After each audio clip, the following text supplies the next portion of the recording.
भाजपा प्रदेश अध्यक्ष मदन राठौड़ ने मंगलवार को पुष्कर में प्रेस वार्ता कर प्रधानमंत्री नरेंद्र मोदी और वित्त मंत्री निर्मला सीतारमण के नेतृत्व में किए गए जीएसटी बदलाव का स्वागत किया।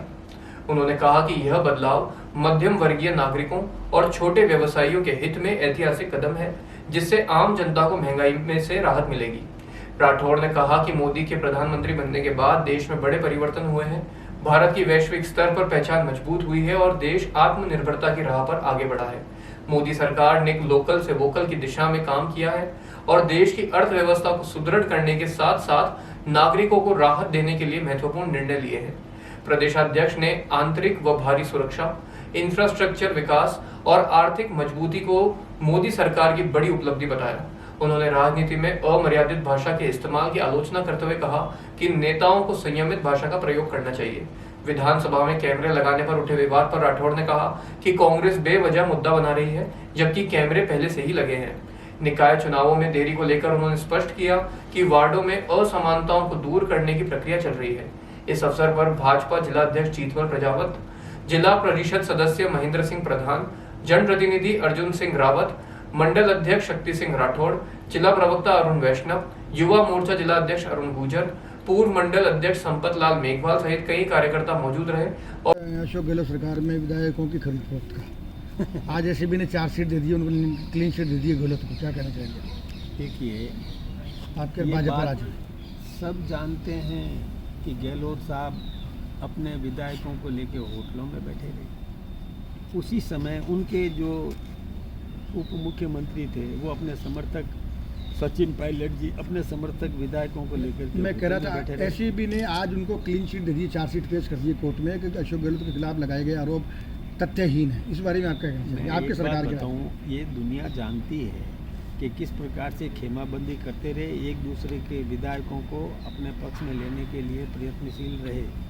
अब उसमें एसीबी ने क्लीन चिट दी या किसने क्लीन चिट दी, मैं उस विषय पर नहीं जाऊँ। आम जनता जानती है कि क्या हुआ था। 5 साल तक वो एक दूसरे को निकम्मा, नकारा, पता नहीं क्या क्या कहते रहे, ये सब जानते हैं। सरकार क्या अगला कदम क्या होगा? एसीबी की चार्जशीट के खिलाफ जाएगी सरकार या सही मान लेगी? देखिए, मैं इस विषय पर मैं पार्टी की बात करता हूँ। सरकार को सरकारी स्तर पर निर्णय करना है। सरकार इसकी समीक्षा करेगी कि चार्जशीट दी है या क्लीन चिट दी है, जो भी है वो सरकार निर्णय करेगी। लेकिन हमारा ये कहना है, आम जनता सब कुछ जानती है, लिपापोती से काम चलने वाला नहीं है, सब जानते हैं। सर, हाल के दौर में जो राजनीति में राजनीतिक शुचिता और भाषाई मर्यादा लोग भूल रहे हैं, मोदी जी का उदाहरण है, देवनानी जी का उदाहरण है, क्या कहना चाहेंगे सर इस संबंध में? देखिए, ये बात बहुत दुख की बात है कि पहले राजनेता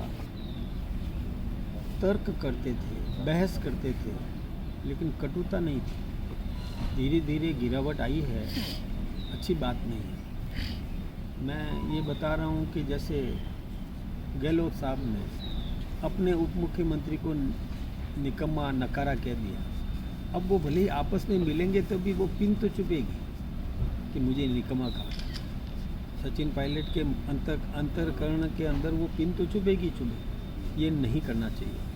अब आज ऐसी स्थिति तो राजनीति में रहे कि सामने मिले, नमस्ते कर सकें। अब कभी तो मोदी सरनेम को लेकर के और वो गाली गलौज करने लगे, उसके लिए उनको जेल जाना पड़ा राहुल गांधी को, और माफ़ी भी मांगनी पड़ी थी। मोदी सरनेम को लेकर के उन्होंने अपमानजनक टिप्पणी कर दी थी। उसके बाद में ये मोदी जी की माताजी को लेकर के बिहार में और कोई अमर्यादित शब्दों का प्रयोग किया, एक मिमिक्री की थी। एक मिमिक्री जैसे नींद के अंदर और माताजी आए और कहे, यानी ये मिमिक्री करना, ये हताशा का परिचय है। और अभी ये जो सदन के अंदर आपके यहाँ के ही माननीय विधायक और हमारे स्पीकर, उनके विरुद्ध जो डोटासरा जी ने टिप्पणी की, वो भी अमान्य है, निंदनीय है। देखिए, स्पीकर जो है वो संरक्षक होता है विधानसभा का, एक प्रकार से निष्पक्ष, पक्ष और विपक्ष दोनों का संरक्षक होता है। स्पीकर के लिए दोनों सदस्य चाहे पक्ष के हों या विपक्ष के हों, वो बराबर होते हैं। अब वो कह रहे हैं कि कैमरे लगाए और उनकी निजता का हरण हो रहा है। अब एक बात तो समझना चाहिए कि राजनीति के अंदर कोई विधायक बन जाए, और विधायक बने तो पहले तो वो उसका व्यक्तिगत जीवन नहीं रहता है, वो सार्वजनिक जीवन है, क्योंकि विधानसभा में जा रहा है, वो अपने क्षेत्र की बात रखने के लिए जा रहा है। तो विधानसभा के अंदर जो सदस्य जा रहा है विधायक बन करके, वो सार्वजनिक जीवन है उसका व्यक्तिगत जीवन नहीं है। और विधानसभा में जा रहा है तो क्या निजता है उसकी, क्या उसका निजता का कोई हरण हो रहा है। दूसरी बात है, ये कैमरे नए नहीं लगे, कैमरे जिस समय विधानसभा बनी तब से लग रहे हैं। और गहलोत साहब 3 बार के मुख्यमंत्री रहे, कब जाके क्यों नहीं देखा कि कैमरे पहले से लगे हुए हैं। हाँ, ये कैमरे हमारे, मैं संसद में हूँ, राज्यसभा के अंदर हूँ, राज्यसभा में विपक्ष चिल्लाता है साहब हमारी तरफ कैमरा क्यों नहीं कर रहे हो। एक तरफ तो वो कह रहा है हमको दिखाओ दुनिया को, हम बोल रहे हैं और कैमरा हमारी तरफ क्यों नहीं है, और दूसरी तरफ ये कह रहे हैं कि कैमरे क्यों हैं। आपका ये तर्क मान लिया जाए कि निष्ठा का हनन नहीं हुआ है, तो सरकार ने स्वयं प्रसंज्ञान लेकर डोटा शराब के खिलाफ कानूनी कार्रवाई क्यों नहीं की, जनता पे क्यों डाल दिया मामला। एक बात मैं आपसे कहूँ, जनता पर तो इसलिए डाला कि जनप्रतिनिधि का निर्णय जनता करे, आसन क्या करेगा वो आसन का अपना विशेषाधिकार है। स्पीकर को क्या करना है, स्पीकर के पास वाइड पावर्स है, इसलिए बहुत शक्तियाँ हैं, स्पीकर के पास में बहुत अपरिमित शक्तियाँ हैं, वो किसी सदस्य को निलंबित कर सकता है, इसीलिए पूछ रहा हूँ सर, कार्रवाई क्यों नहीं बर्खास्त की। कर सकता है, ये उनका अधिकार क्षेत्र है। मेरा सुझाव देने का कुछ ठीक नहीं है। निकाय चुनाव में देरी का कारण, निकाय चुनाव में देरी हो रही है। देरी नहीं है। देखिए, पहले कांग्रेस ने वार्ड्स जो बनाए ना, अव्यवस्थित बनाए। एक वार्ड तो 500 वोटों का और एक वार्ड 6000 वोटों का, एक पंचायत 400 वोटों की और एक पंचायत 8000 वोटों की। ये अव्यवस्थित वार्ड्स थे, अव्यवस्थित, चाहे जिला परिषद के हो, पंचायत समिति के हो, म्यूनिसिपलिटी के हो या कहीं के भी वार्ड्स हो, वो अव्यवस्थित थे। यहाँ तक कि जिले भी, एक जिला एक विधानसभा को लेकर एक जिला बना दिया, केकड़ी, सांचौर, यानी एक विधानसभा को लेकर के जिला तक बना दिया था, अव्यवस्थित। और 11 विधानसभाओं का एक जिला, यानी व्यवस्थित नहीं था। तो पहले हमने व्यवस्थित किया जिले, फिर व्यवस्थित किया equal distribution of population basis पर, जनसंख्या के समान वितरण के आधार पर हमने वार्डों का पुनर्सीमांकन किया, ताकि समान अवसर मिले, जनप्रतिनिधि को भी और मतदाता को भी समान अवसर मिले। इसलिए हमने उसको व्यवस्थित किया, बराबर लगभग 10% वेरी करेगा वो तो, एरिया नॉर्थ ईस्ट से लेकर के और एंटी क्लॉकवाइज चल करके वापस पहुंचेंगे तो थोड़ा जिगजैग होता है, 10% ही अंतर रहे, बहुत आमूल चूल चेंज वो नहीं रहे तो समान, तो वो गजट नोटिफिकेशन हो जाएगा अभी और वो चुनाव। निकायों में अध्यक्ष सभाध्यक्ष का जो चुनाव सीधे तौर पे किए जाने की बात है, कि संगठन समर्थन में है या सरकार चाहती नहीं चाहती। देखिए, ये मैं सोचता हूँ कि वार्ड के आधार पर चुनाव होना ठीक रहता है, उसमें जनप्रतिनिधियों का भी अवसर मिलता है, अधिक से अधिक लोगों को शासन में हिस्सेदारी होती है, ये ठीक है। आप सब जानते हैं कि 36 प्रकार के टैक्स लगते थे और कभी भी कोई सेल टैक्स का इंस्पेक्टर भी किसी दुकान में घुस जाता था तो वो दुकानदार मुख्यमंत्री से अधिक उसका स्वागत करता था और बाकी सारे दुकानदार अपने शटर बंद करके और चले जाते थे, भय इतना था। लेकिन मोदी जी ने हमारे देश की अर्थव्यवस्था में जो परिवर्तन किया कि सारे टैक्सों को समाप्त करके एक जीएसटी टैक्स लगा दिया। अब वो भी कैसे लगाया, 4 स्लैब्स थे और वो स्लैब्स करके और इसका सरलीकरण कर दिया था। एक टैक्स लगता था तो व्यापारी निडर होकर के और अपना व्यापार कर सकता था, किसी को भयभीत होने की ज़रूरत नहीं थी। ऐसी व्यवस्थाएं उन्होंने की। धीरे धीरे जीएसटी और जो रेवेन्यू जनरेट होने लगा और लोग जीएसटी में जुड़ने लगे। इनकम टैक्स का रिटर्न भी पहले कम लोग दिया करते थे, लेकिन अब वो संख्या भी 2.5 गुना 3 गुना बढ़ गई कि वो खुद रिटर्न पेश करने लगे, जीएसटी का रिटर्न भी और इनकम टैक्स का रिटर्न भी पेश करने लगे। इनकम टैक्स के बारे में तो आप जानते हैं कि पहले 2.5 लाख तक का था, फिर माफ़ी, मतलब 2.5 लाख की इनकम तक टैक्स फ्री था। फिर लगता था हमको भी कि इस बार शायद 7.5 लाख या इतना कर देंगे, ज़्यादा से ज़्यादा 10 लाख तक फ्री कर देंगे, लेकिन 12,75,000 तक का टैक्स फ्री करने का जो बजट में घोषणा की, ये भी आम आदमी को और सुखी करने के निमित्त इस प्रकार की योजना है। अब जीएसटी के अंदर भी देखें तो अभी जो 4 स्लैब थे, उन 4 स्लैब्स को घटा दिया। खाद्य सामग्री से संबंधित उस पर 0 से 5% कर दिया, जो पहले 12 से 18% था उसको घटा करके 5% कर दिया। इसके अलावा किसानों को जो सामग्री उनके उपकरण जो थे उनमें भी जीएसटी घटा करके 0 से 5% कर दिया। किसी में 0 है, किसी में 5% है। ऐसे ही आप कोई मोटरसाइकिल्स वगैरह ये कार भी खरीदें या इस प्रकार का कोई सामग्री खरीदें, उनमें भी जीएसटी जो पहले 40% था उसको फिर कहीं किसी पर 28% था, तो उसको भी घटा करके और 12 और 5 तक ले आए। यानी आप कोई छोटा वाहन खरीदते हैं तो उसे 5% तक ले आए। यानी कितना राहत दी है इसकी कल्पना की जा सकती है। दैनिक उपयोग में आने वाली सामग्री जिसमें टूथपेस्ट है, ये कॉस्मेटिक्स का आइटम है या और कोई भी सामग्री है, तो उस पर भी उन्होंने और टैक्स किसी पर 5% कर दिया, किसी पर और उसे भी यानी 0 तक की कर दिया। ये सब की चीज़ें कोई कम बात नहीं है। यानी राहत देने का काम जो करना चाहिए था वो उन्होंने किया। कुछ आइटम्स जो बढ़ाए हैं जैसे तंबाकू, अब ये ज़रूरी नहीं है, आम आदमी के जीवन के लिए आवश्यक नहीं है, उस पर बढ़ाना चाहिए। ये लग्जरी आइटम्स है, उस पर टैक्स बढ़ाना चाहिए।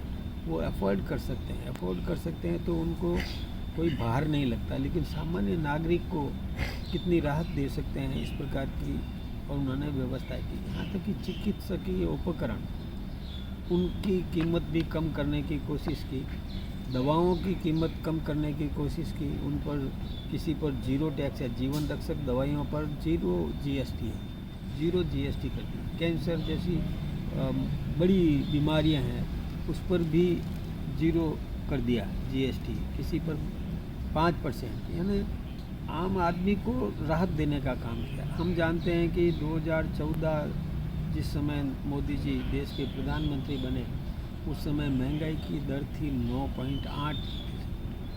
9.8, जिसको आज घटा करके 2.1, यानी महंगाई की दर दुनिया में बढ़ रही है। दूसरे देशों में महंगाई की दर बढ़ती जा रही है, हमारे यहाँ पर रेट 2.1 है। और ये 22 तारीख से, यानी नवरात्रा से ये जो स्लैब्स जो घटाए हैं, कम किए हैं, इसका लाभ जब जनता को मिलने लगेगा तो हमारी महंगाई दर 1% तक आ सकती है। यानी हिंदुस्तान समृद्ध हो रहा है, सक्षम हो रहा है, आम आदमी सुखी हो रहा है, आम आदमी को बोझ नहीं पड़े। अपने बच्चों को पढ़ाने के निमित्त जो व्यवस्थाएं चाहिए, सुविधाएं चाहिए, उन पर भी 0 कर दिया। यानी इतनी राहत दी है कि लोग कल्पना भी नहीं कर सकते कैसे इस प्रकार की व्यवस्थाएं चलेगी। लेकिन देखिए, व्यवस्थाएं करने से होता है। आज जैसे अमेरिका ने टैरिफ बढ़ाया, तो टैरिफ बढ़ाया तो ऐसा लगता था कि क्या होगा, कैसे मुकाबला करेंगे। कई लोग हमारे विरोधी वो कई प्रकार के हम पर आक्रमण करते थे, जवाबी हमले किया करते थे, लेकिन मोदी जी ने कतई परवाह नहीं की। ये उसका विकल्प ढूंढ लिया और विकल्प ढूंढ करके हमारे जो स्थानीय उत्पाद को महत्व देने की दिशा में उन्होंने बहुत कुछ परिवर्तन किया। वोकल फॉर लोकल, यानी स्थानीय उत्पाद इतना उच्च स्तर का बने, यानी लोगों को विकल्प मिल जाए, कोई भी वस्तु का विकल्प देने का काम करे। और मार्केट, हिंदुस्तान बहुत बड़ा मार्केट है। अमेरिका ने टैरिफ लगाया तो उसका असर अमेरिका के नागरिकों पर पड़ेगा। यानी जो मतलब हमारे देश से कोई दवा जाती है, एक गोली की कीमत यदि 10 रुपया है, उसमें 50% टैरिफ लगाया है तो वहाँ अमेरिका के नागरिक को वो 15 रुपये में मिलेगी, क्योंकि वो इंपोर्ट ड्यूटी है। टैरिफ यानी इंपोर्ट ड्यूटी लगाई है। तो हमारे यहाँ तो हम तो अपनी कीमत से ही माल बेचेंगे। हाँ, क्योंकि महंगी पड़ेगी तो वह व्यक्ति लेगा नहीं, ये एक आर्थिक हमला कह सकते हैं इसको। लेकिन मोदी जी ने तोड़ निकाल दिया, दुनिया के कई और देशों में जाकर के और मार्केट खोज लिया। मार्केट है तो कहीं हमारे उद्यमियों को भी राहत दी। देखिए एक बात और मैं बताऊं, MSME micro small medium entrepreneurs है, उनको प्रोत्साहित करने के लिए उसमें भी GST में कटौती की है। उनको भी रॉ मटेरियल्स जो उपयोग में आएगा 0 से 5% कर दिया। आप मतलब कल्पना कर सकते हैं कि कैसे ये संभाला, क्या आर्थिक जो एक प्रकार का संघर्ष होता है, जीवन संघर्ष होता है, उसमें भी किस प्रकार से परिवर्तन कर दिया, किस प्रकार से सुधार कर दिया, वो अपन कल्पना कर सकते हैं। ऐसी व्यवस्थाएं दी है कि अब उद्यमी, लघु उद्यमी, हमारे यहाँ कच्चा माल उपलब्ध है हिंदुस्तान के अंदर। पहले हमारा देश कच्चा माल निर्यात करता था और अब कच्चा माल हम यहाँ कुटीर उद्योगों में उपयोग में लेंगे और हमारा उत्पाद हम बेचेंगे तो रेवेन्यू ज़्यादा जनरेट होगी। ये पहले भी हमारी प्रतिभाएं पलायन करती थी। हमारे यहाँ एक इंजीनियर तैयार होता था, उस पर परिवार का खर्चा तो होता ही होता था, लेकिन सरकार का खर्चा भी उसमें लगता था। एक इंजीनियर को तैयार करवाने में परिवार से कई गुना सरकार खर्चा लगाती है, क्योंकि प्रोफेसर्स लगाती है, इंफ्रास्ट्रक्चर तैयार करती है, उपकरण तैयार करती है, उसको सारा ट्रेनिंग के लिए वो सारी व्यवस्थाएं करती है और वो तैयार होकर के विदेश में जाकर के वहाँ प्रतिभा दिखाता था, तो हमारे यहाँ तो नुकसान होता था। ऐसे ही कोई डॉक्टर हमारे यहाँ तैयार हुआ और डॉक्टर तैयार होकर के विदेश में जाकर के और वहाँ चिकित्सा करता था, तो हमारे यहाँ तो यानी प्रतिभा हमारी बाहर जाती थी। हमारा वैज्ञानिक हमने ट्रेंड किया, तैयार किया, उसमें उसको प्रशिक्षित किया और उसको यहाँ सुविधाएं नहीं मिलती थी तो वो विदेश में।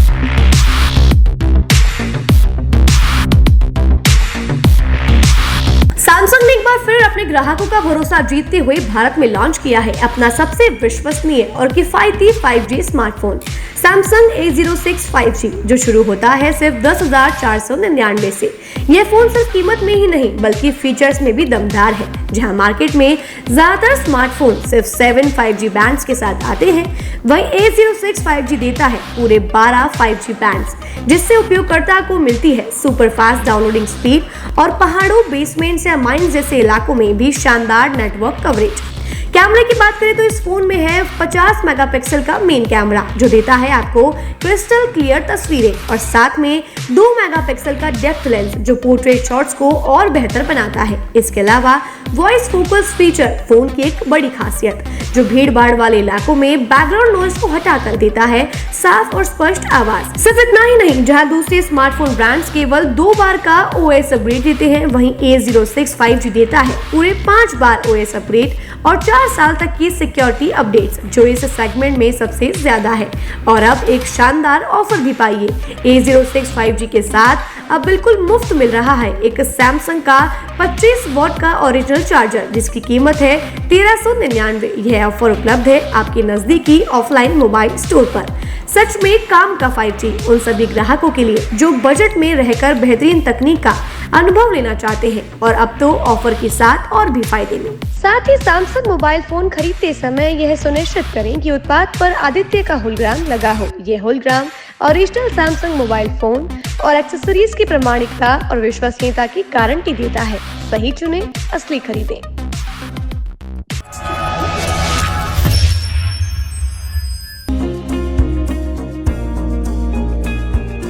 नेशनल स्पोर्ट्स अजमेर, जहां आपको मिलेंगे सभी प्रकार के खेल के ब्रांडेड सामान व खेल के ब्रांडेड कपड़े, जैसे track, Asics, SS, SG, Nivia, Cosco आदि, वो भी वाजिब दाम में।